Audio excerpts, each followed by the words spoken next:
beauties. Today is Wednesday. It is August 28th. We're about to get ready to do my makeup. A little get ready with me randomly thrown into this vlog. This was not the plan, but here we are planning. I have my Vibes Fruit Punch 10 milligram THC Sativa Seltzer.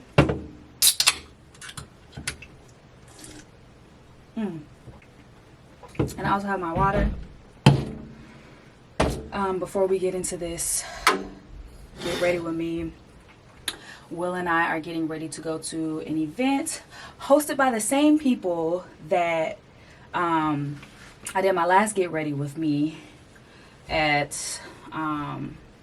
This event that we're going to is hosted by the same people that I vlogged the brunch and did another get ready with me. That was the last get ready with me that I actually did. So we're gonna go to the same kind of event, but it's like a happy hour from 6 to 9. It's at a really cute place. Can't wait to show y'all. I'm gonna vlog that also. It's been a while since we had like a vloggable outing, and I figured this would be a perfect time to also catch up and, you know, just get y'all caught up with my life since it's been quite a while. So first things first, my brushes are clean. I am using the 28-piece Bella brush set from Amazon. I don't know if I've ever linked it down below, but from like the last vlogs from Vegas and the last get ready with me, I don't know if I linked them, but I will if I haven't. My face is all clean using the Dr. Dennis Gross, y'all already know. And then I'm gonna go in. Now I'm going to go in with a primer by Smashbox. This is the Photo Finish Matte Photo Primer. Looks like this. And then let me get a towel also. Okay, where do I want to begin with this vlog conversation? First of all, let's start with if I want to use a tinted moisturizer for the night, or if I'd rather go in with a regular foundation.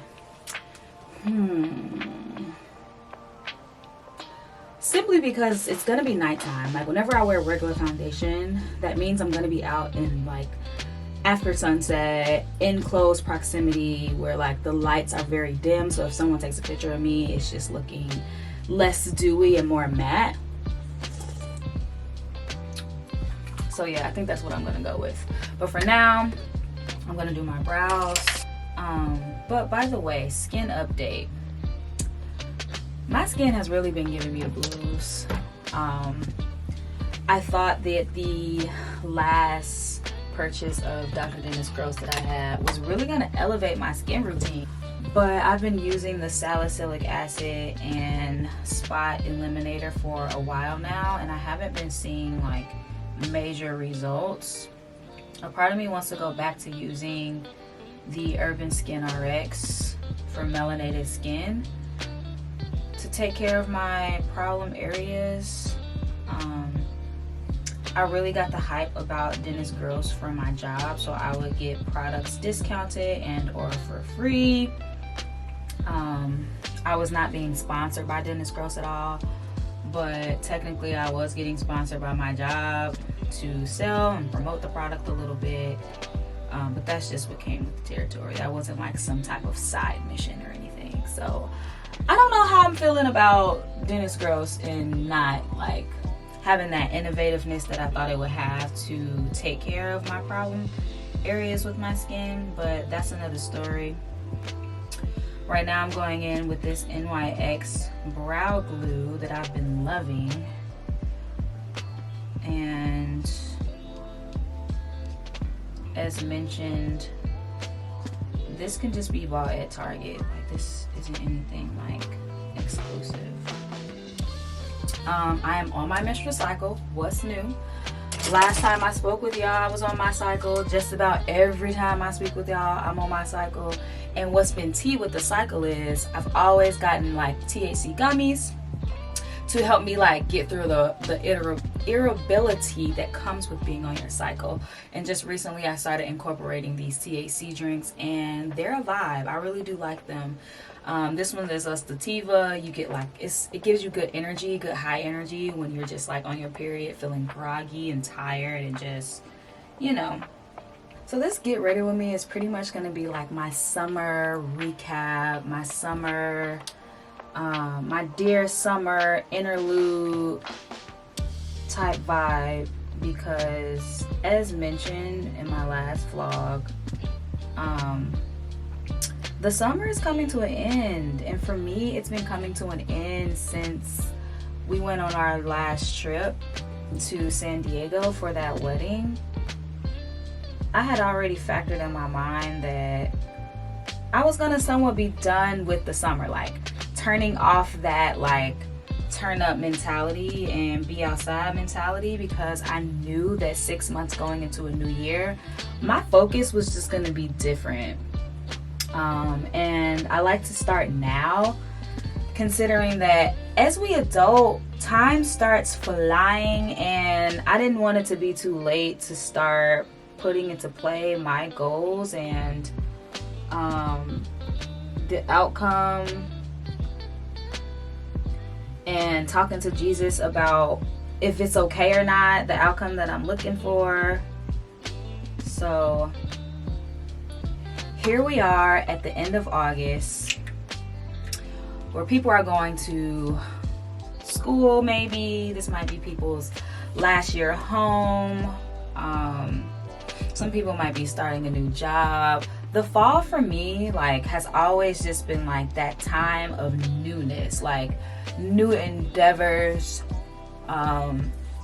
picking up new habits. Like I feel like I've been experiencing this trend in my life for the past like maybe 5 years, of where this month and this season just always becomes something very trivial in my life.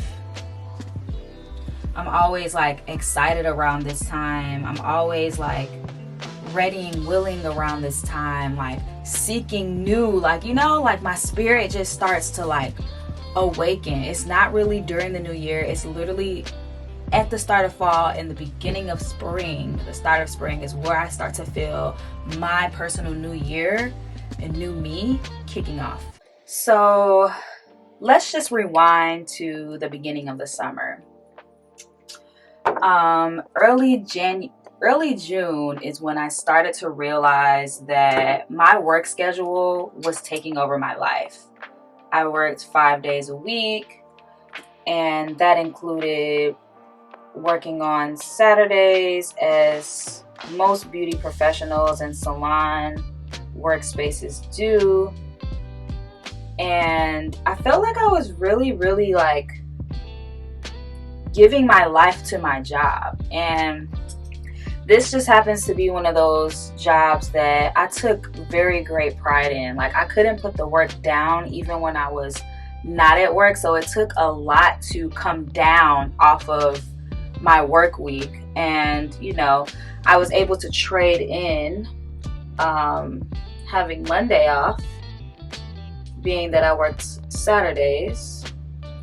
But it just wasn't enough. I was like, something has got to give. Like, this cannot be my life. And the main reason why I couldn't wait to transition from being behind the chair was because I no longer wanted to be in a salon on a Saturday for any reason.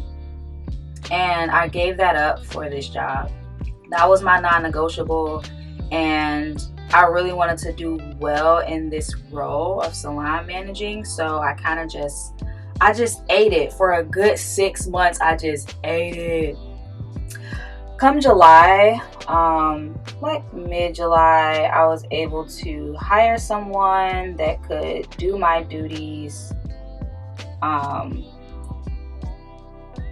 Saturdays, thus granting me the opportunity to not have to work Saturdays anymore. And it was the best blessing in the world, but that also came with its trials, you know. Most of the time in this industry, It's a very young adult environment.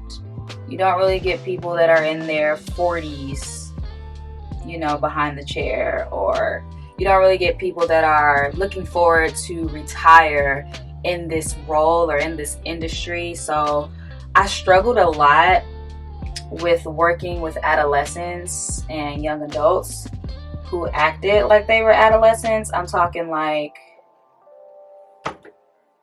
young adults. They weren't really adolescents, but they were young adults who were just getting out of beauty school, who were just getting their quote unquote career started, maybe lived at home with their parents. So their discipline and just ways of challenging themselves were just not there. And that became very frustrating, but it also put things into perspective for me as well, because as a leader, that was the most challenging thing, to keep your team encouraged, to have a positive outlook on everything. And when shit's hitting the fan, you're the one to save the day kind of situation.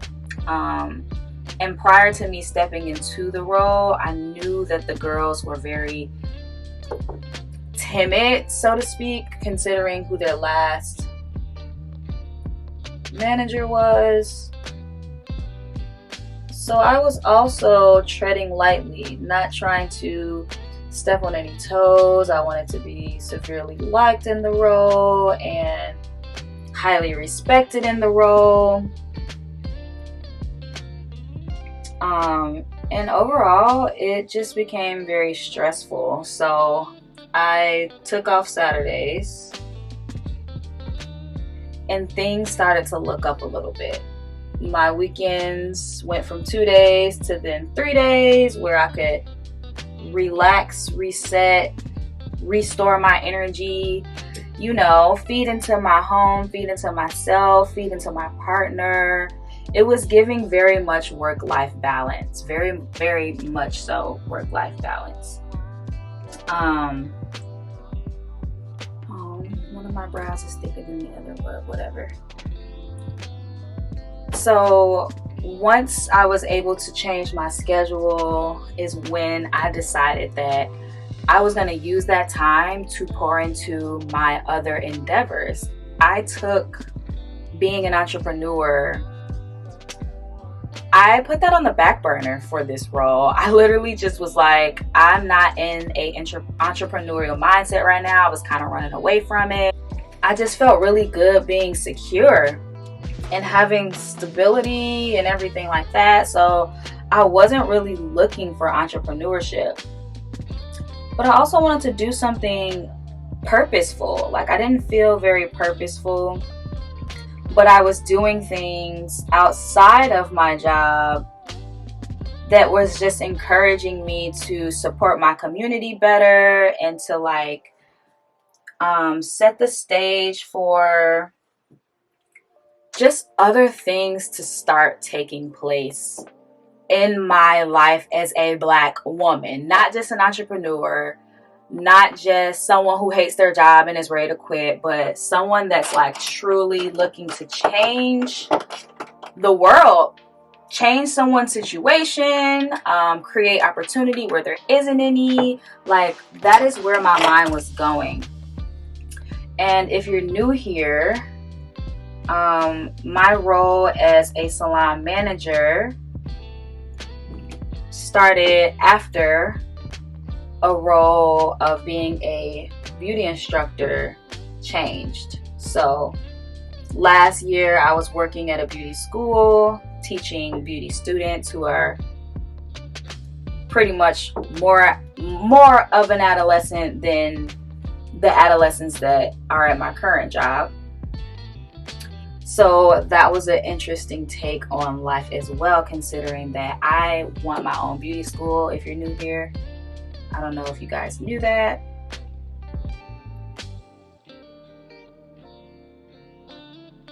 Baby, we can't spend all our time on the brows. This is just as good as they're gonna get.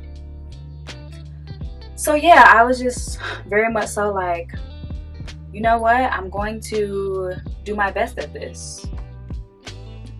Granted, I've had manager experience before, but it was with a store. It wasn't necessarily like retail and services at the same time.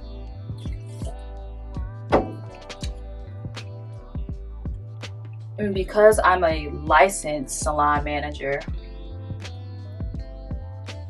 Minnesota's laws kind of combines your operator's license and your behind the chair license together.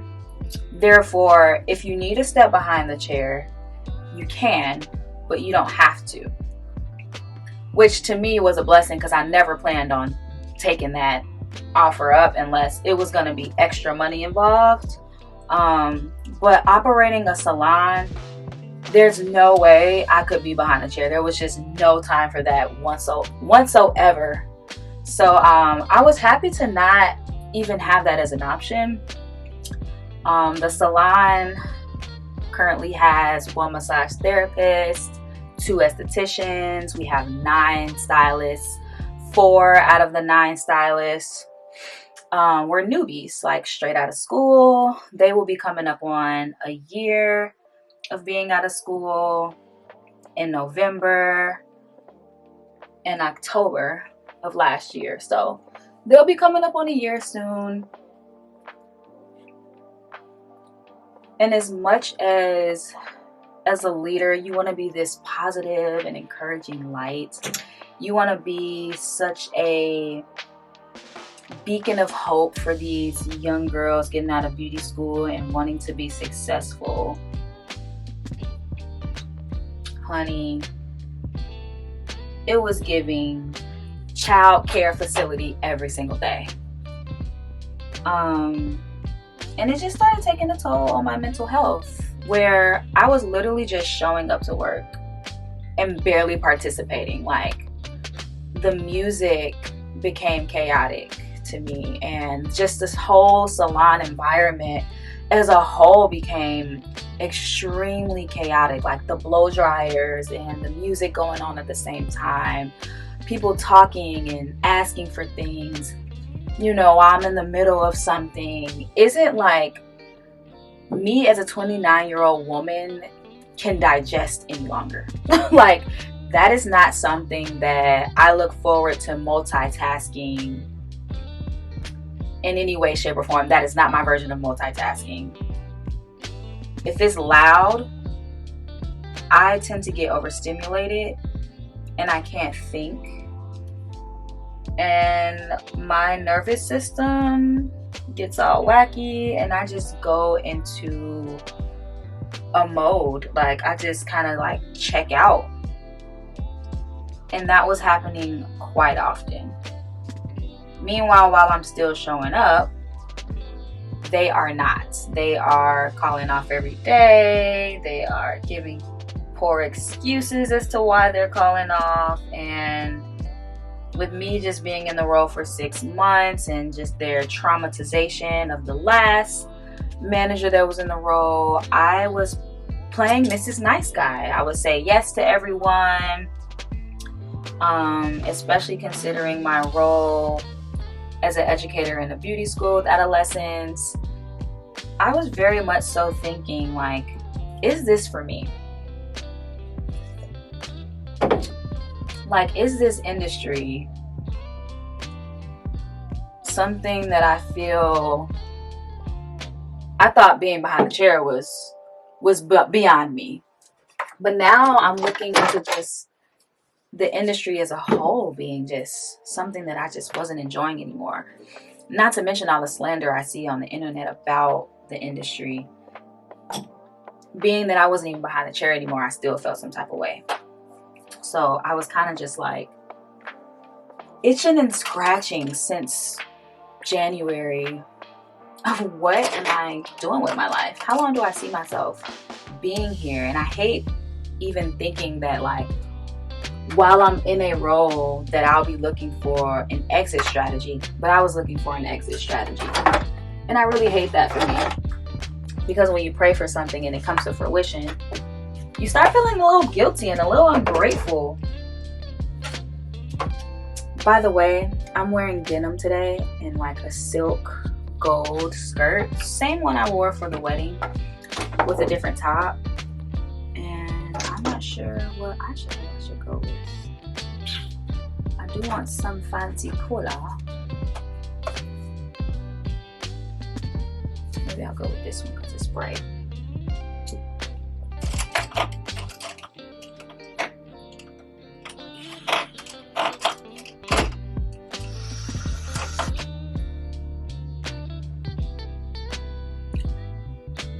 So yeah, at beauty school, I felt like I was getting punked a lot. Like, I was getting pushed around. I was being a people pleaser, being that, you know, as a black woman in a space and place that was predominantly white, I felt like I came off as a threat often.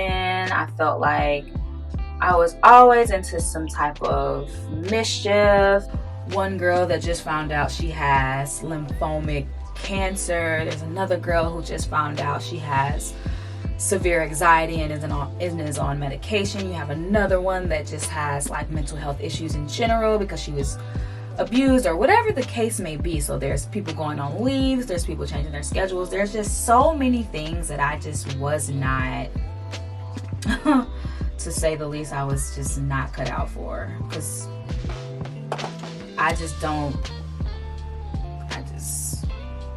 the black community does not rock like that. We ain't breaking at the sight of just,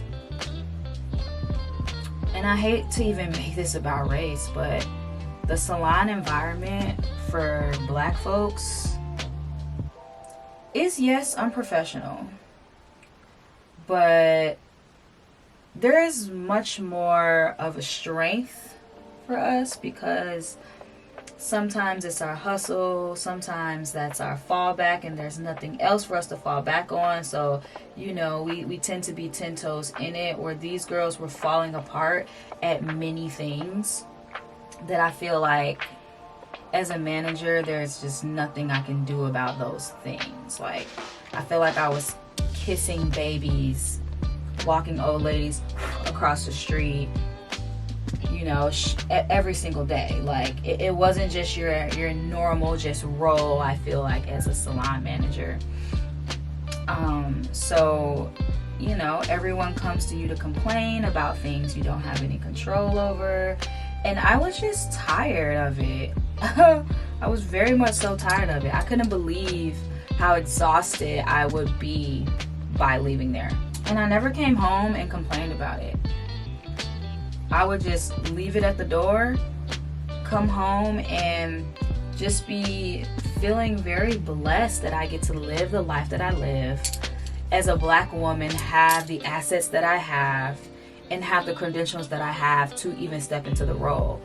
As tiresome as it was, like, these people weren't motivated by money by any means. And the black community, I feel like, is heavily motivated by money. These people were either coming from their parents' homes or living with a significant other who possibly made more money than them, or just either way was not, they weren't there to like make money. They were there because their parents made them do it, or because they were too dysfunctional to actually like take on a regular job, because you can only act up like this in this kind of environment. There's no way anyone would survive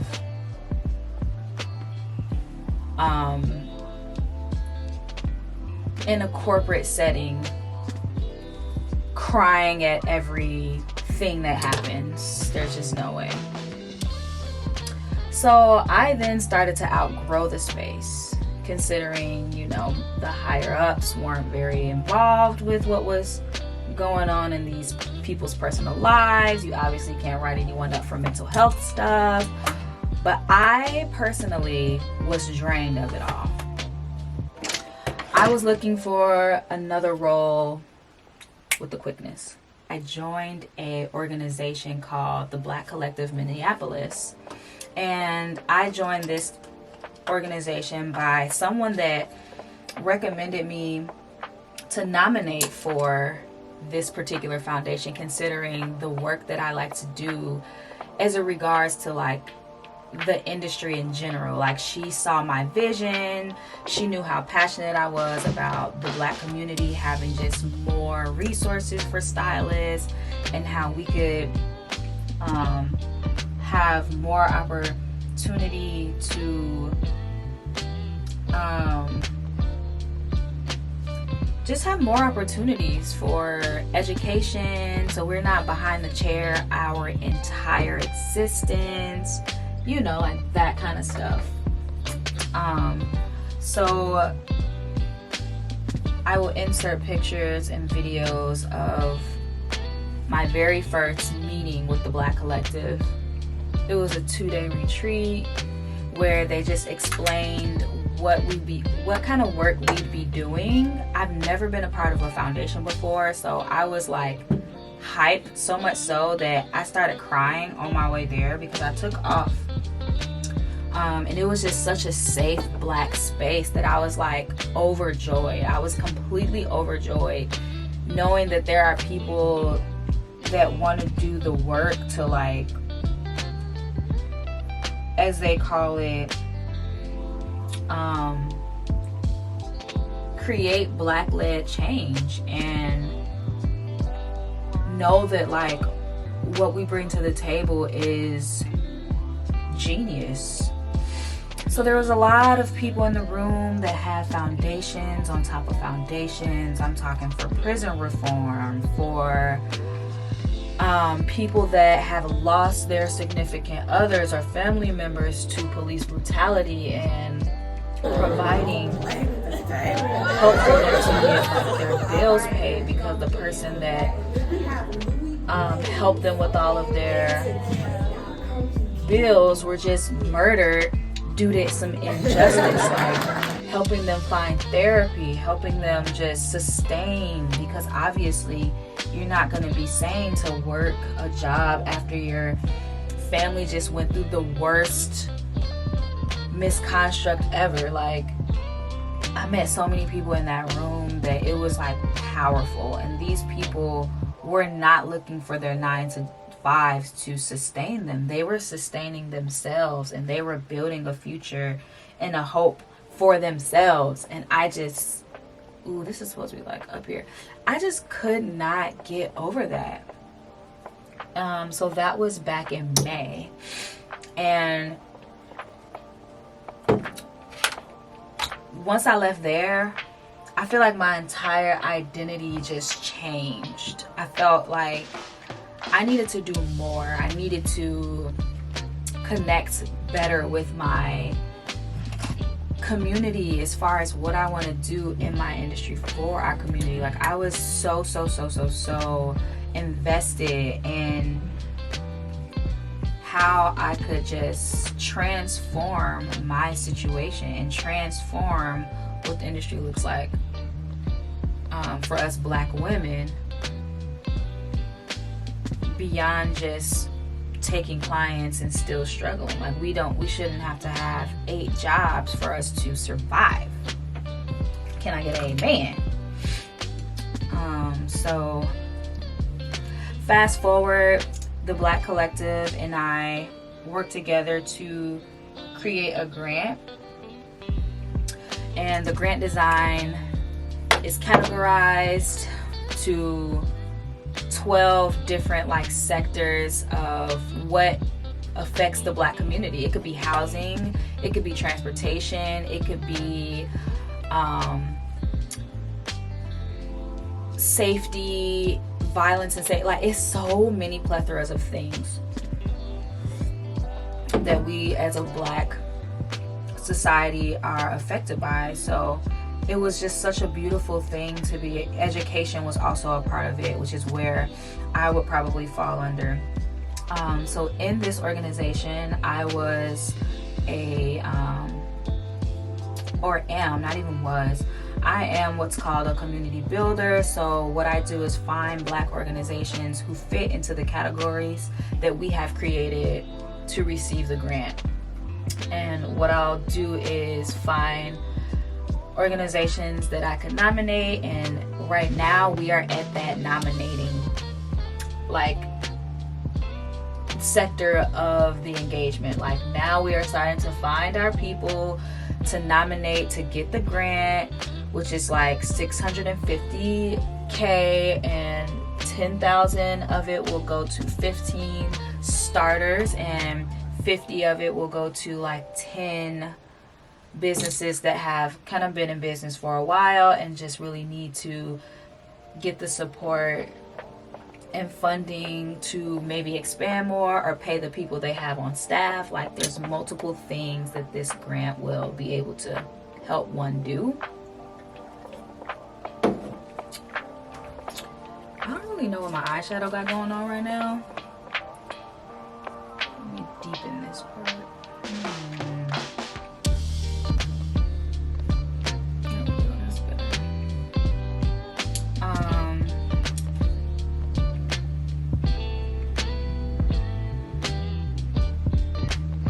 Because if I'm wearing denim, I don't want it to be just like one solid color.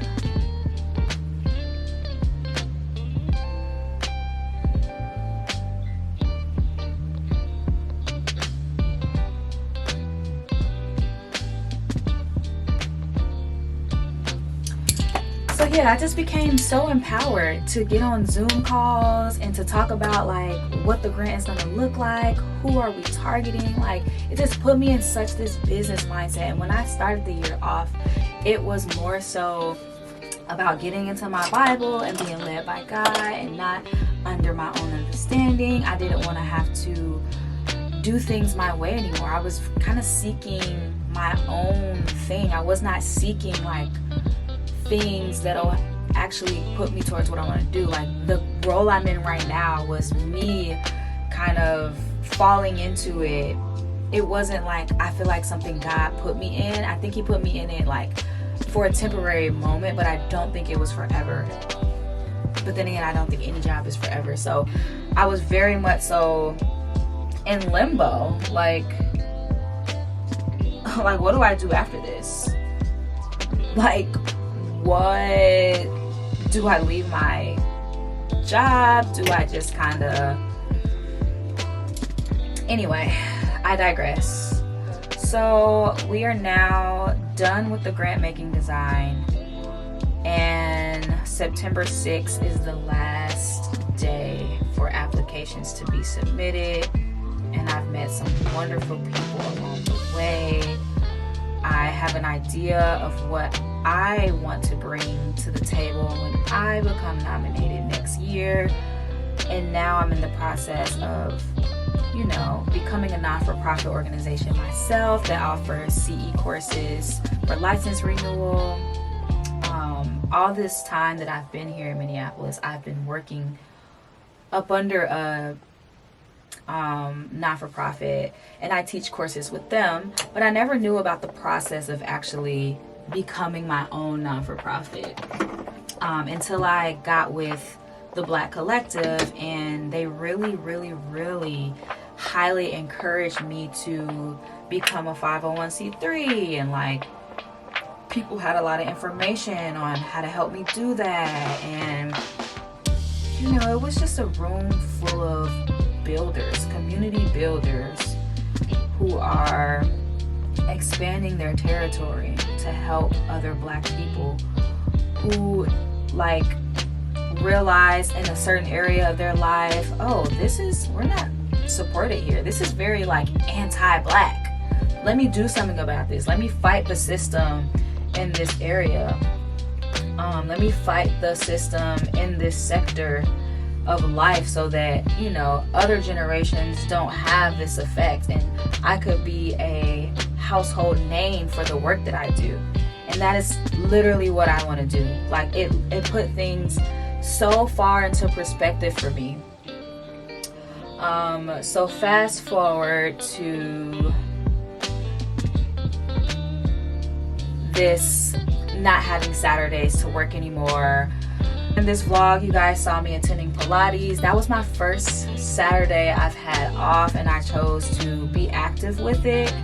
And it was also just a beautiful experience too, being that my friend that actually recommended me to do the Black Collective and be nominated for the Black Collective, hosts things like that all the time. She has her own way of feeding into the community by bringing Black women together to do Pilates on the rooftop. This is my circle. These are my people. Like, I am connecting myself with some, I wouldn't say heavy hitters, but heavy hitters who aren't taking no for an answer, who aren't like, who's taking a stand for the ways that the Black community are at a lack. So that Pilates class was at the YMCA downtown, which I never have been to. I didn't even know that was a thing. But she is literally putting things in front of us that we don't even know that are available to us, because we are not the target audience. We are not the target market for a lot of these places and for a lot of programs and things like that. So it's just such a beautiful experience to be able to be around such light, such positivity. And when I moved here to Minneapolis, I had already known that like I was starting to feel alone in the work that I wanted to do. And I felt like most of us hairstylists get very complacent with what's available, when in all actuality, this is not norm. We should be commissions-based salons. We should be able to fund putting stylists straight out of school through training and be able to pay them through the training. If you've been watching my channel for a while, then you know I am such a huge advocate when it comes to cosmetologists and professionals behind the chair. So that was kind of my little recap going into the fall and the end of summer vibes. Back in April, a friend of mine that I made at church growing up was in town, and she hit me up like, hey, like, I'll be in your city, like, we should connect, it's been years, yada yada. And I was so down. Like, I was very like open to it. She has siblings that live here, so on and so forth, and I was very excited to link up with her. We're full-blown adults, so it's like I can't imagine who she is today, like compared to who she was when we were younger. We go get drinks at this really nice place downtown, and ever since that day, you know, we have been just like texting and talking here and there. And I did feel that she was maybe a little bit invasive, but I also was just giving it the benefit of the doubt that she was just excited to reconnect and hang out and get to know each other again.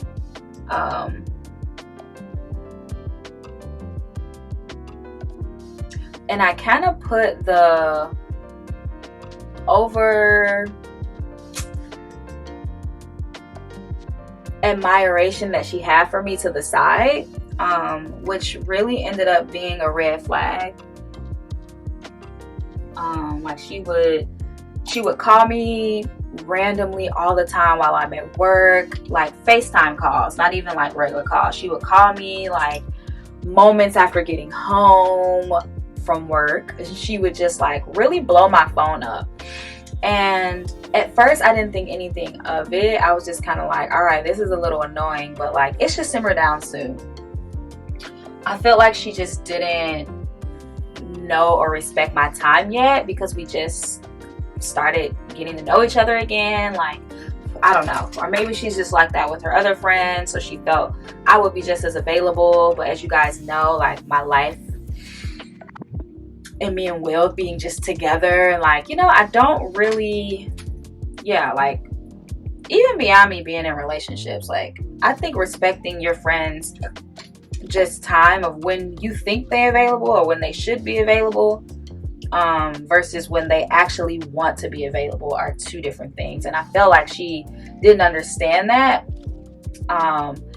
So I would just be like, you know, like we have time to like catch up. Like there is no rush in this, like, you know, we have time to kind of get to know each other again. But like, I'm not one to talk on the phone and, you know, sit on the phone for hours. Like, that's not my thing.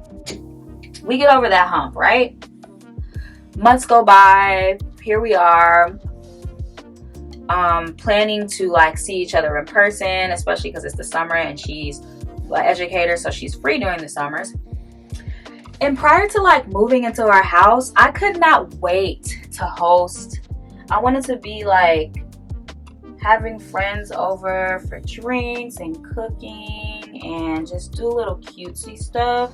So prior to the weekend that she came out, we were just like trying to plan what to do, and she's like, oh well, since Will is going to Chicago, I could come visit you. And I was like, sure. Like, I was a little hesitant, I'm not gonna lie, I was a little hesitant, but I think this is just a new person that I'm coming into, which is just more inviting, more friendly, wanting to build more relationships and allowing people to access me and who wants to connect with me. Like, I was just connecting with someone who I thought like genuinely wanted to connect with me. But deep down in my spirit, I kind of knew like something kept like saying to me, like, she wants your life. She wants your life. And I really kept ignoring the thought. Just simply because like I'd send her pictures of me with other friends and she would like snarl at that, and like she never wanted to see me with other people. And like, it's not like I seen her, hung out with her before prior to this. So I thought it was kind of weird that she didn't, like, if it didn't involve her, that she wasn't like happy. You know, that was also a red flag. Like, why are you jealous? And we don't even like, we're not even in the same city. We don't like, anyways. It was just very interesting. So I also overlooked that as well. And it was kind of like one of those things where, you know, she would just laugh it off if I did address it. So I took it as just like, this is just her being funny. This is just the way she jokes around. Like, let me not like take this in any other way other than her just being silly. Fast forward, a friend of mine's birthday party. She was turning 33. She was having a birthday dinner, and like obviously we were gonna go out and stuff after. Was the same weekend that my childhood friend was planning to come by and visit.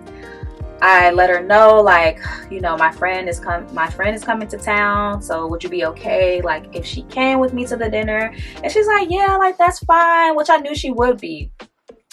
I start telling Will like what my weekend is gonna look like and the plans that I'm setting up, and he instantly goes like, he's like, you're mixing two different friend groups and like you shouldn't do that. And I was just like, boy, you just want to rain on my parade. I'm about to be big outside. It's my homegirl birthday. She's hitting a milestone. Like, I was just ready. This was kind of gonna be like the end of my summer hoorah, because I knew I was going into a very locked in and focused mode. Like, playtime was gonna be over after this, so I'm like, let me get it out. He like, okay, well, you know, whatever you say, like, you know, yada yada yada. Long story short, she comes on a Friday. She comes on a Friday and she has a 7-year-old daughter, so she was gonna drop her 7-year-old daughter off at a family member's house who was gonna be like watching her while she was here. I stopped doing a highlight on my upper lip for some reason, but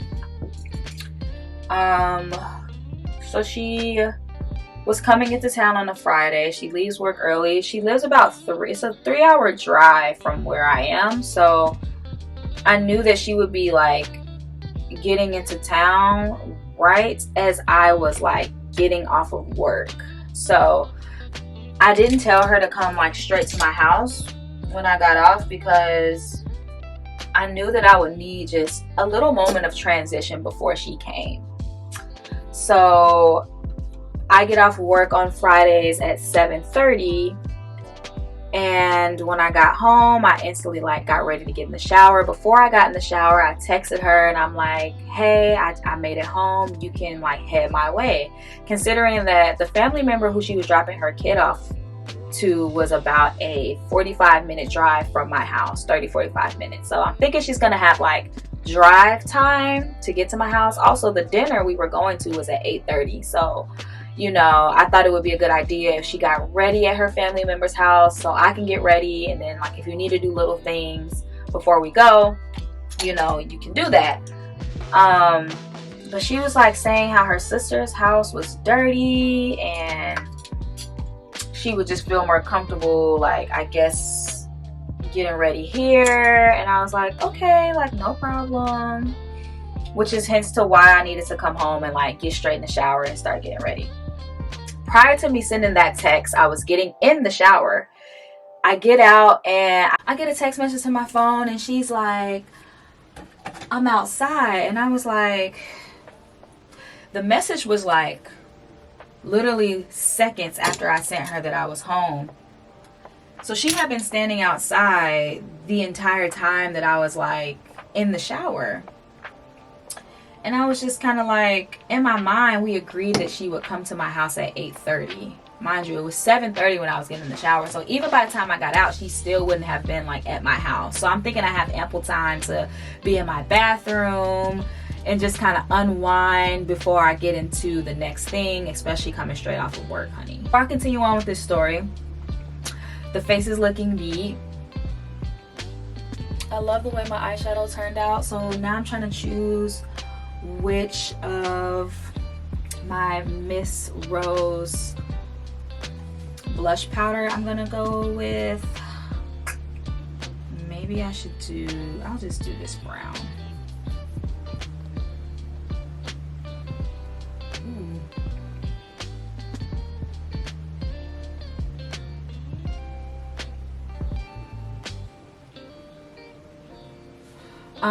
So it's about literally like 7:45 and I come downstairs in my towel to open the door for her. And when I opened the door, I was just a little confused because we agreed that she would come to my house at 8:30 and she was there fairly early than 7:30. So I felt like I had to get in my like hosting bag sooner than I wanted to be. Let's just put it straight like that. It was sooner than I wanted to be. So she needed a towel and everything. Now I feel like I'm kind of rushing because I'm still in the bathroom. Now you need to get in there. You need a towel. You need like, I didn't have her bed set up. Like I have a blow up mattress I was gonna put up for her. Like just so she can be a little bit more at ease and comfortable. Like I didn't get a chance to do those things prior to her coming to my house. So then I feel like things got a little awkward at that point because why are you at my doorstep? Why are you at my doorstep? But anyways, I digress again. I ended up just being like, hey, whatever, you're here. Let me get you a towel and everything so you can start to get ready. And she was like, how long you think it's gonna take you to get ready? And I was like, I'm not gonna lie, it takes me quite a little bit. I don't mess around when it comes to the beat down. I just don't. My hair, everything, like y'all already know. So she goes, I'm gonna be quick. I'm like a 30-minute like whatever so and so, and I'm like, okay, like that's cool, like, you know. But like I said, me knowing that I need ample time to get ready, y'all, I was like, come at 8:30 because at least I have my makeup done. At least I would have started my hair, like, you know. It just wouldn't have seemed like she'd be waiting on me as my guest. So I was very like persistent about what time I wanted her to come. And like majority of like the time she was here, she never came like upstairs to my bedroom. Like she just kind of stayed in our living room, you know, while her stuff was. I mean, granted, we have a guest bathroom, but like it's like she wasn't trying to have that like girl time, you know, when we both getting ready. Like we might be fake scrambling, but we a little turned up because we dancing to music, we singing along. Like it wasn't giving like that kind of vibe. It was giving like the energy was saying something completely different. It was giving like, oh, I came here and now I'm waiting on you. Now I have to, like, she would just kind of say little things like, you a girly girl, and just like comment. Her commentary was very interesting. She never like came in my glam room. She was very just kind of like standoffish, and she was staying at my house, so I was very, very much so starting to get nervous. Like, was this a good idea? Was Will actually right? Like, maybe he was actually right. Okay, the face is beat, honey. Let me get ready to do my hair. Okay. I wonder how I would look with the line down my nose. I'm kind of scared to do that. I do want to spruce up my makeup look. I don't know if this is the time to be doing something new though. Anyways, so I finally finished getting ready. I come downstairs and I was like ready to turn up. Like, I was ready to kind of have a good time. I'm in my man's car. I love driving his car at night. Like, you know, riding in luxury with your friends is just a vibe in itself. Like, honey, I was ready. Prior to me coming down the stairs, she asked me if I wanted to take an edible, and I was like, absolutely not. Like, not when I need to be social. Like, y'all know I only do edibles when I'm on my cycle, like right now. Get in the car, and that's when I started to feel like things were going a little left. I'm like, yeah, like, you're a brave one for taking an edible, like, because when I'm in social settings, like, I can't. And she was like, yeah, like, I do this all the time, you know, whatever. So in my mind, I'm like, oh, you're gonna be good then. Like, you know, that might put you in a different kind of mood. Like, you might be, you know. Didn't think nothing of it the rest of the night. We get to the dinner. We were running late, so we had to order our food on the phone, let my friend know what we wanted. Thankfully, I saw the menu, and you know, she never asked me like what kind of like food do they sell, or like she never. I know what y'all thinking. I know. Why did she start that story and didn't finish it? Why did I decide to do a get ready with me and not finish it? I'm thinking the same exact question to myself. As much as I set up, as much as I allowed time for this, why? Because my brother, who I haven't talked to in years, called me for the very first time, and it was like do or die. So I literally negated everything. Child, I am hungover on a Thursday. I'm tired. I just had my first meal. I feel like I didn't do anything productive today other than sit at my desk and maybe do like one or two things. I organized some files. They were all scattered in my Google Drive. It's time I started making space for this new content that I'm about to start creating. So that is literally the only productive thing I did, and that took me about 3 hours because I was stuck on one thing. And then I finally decided to clean and make myself something to eat because I was so hungry. So I don't know when I'm gonna pick up my camera again in regards to finishing that story that I left off on. Maybe I'll finish it when I'm getting ready for an outing on Saturday. Today is Thursday, so I was definitely cute as hell though yesterday. Very freaking cute, very demure. My cycle is really beating me up, so I'm just gonna holler at y'all. on Saturday to finish my story.